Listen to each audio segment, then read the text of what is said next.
Assalamualaikum warahmatullahi wabarakatuh. I'm Wike Diansyah Fitri. Today I will explain about embroidery for my English assignment.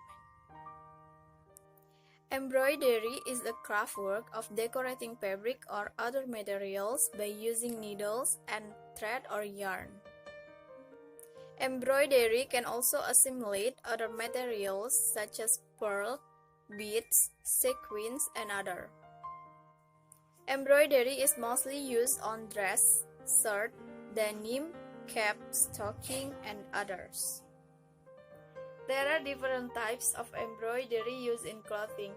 Different types of embroidery used on garment are whitework embroidery, candlewick embroidery, cross-stitch embroidery, pull thread embroidery, hedebo embroidery, drawn thread embroidery, hard danger embroidery, Creole embroidery, surface embroidery, goldwork embroidery, redwork embroidery, blackwork embroidery, bluework embroidery, and Sesi embroidery.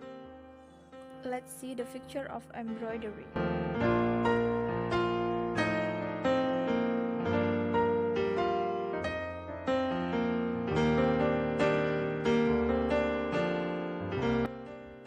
Okay, I think enough. This is a little about embroidery. Thanks for your attention and wassalamualaikum warahmatullahi wabarakatuh.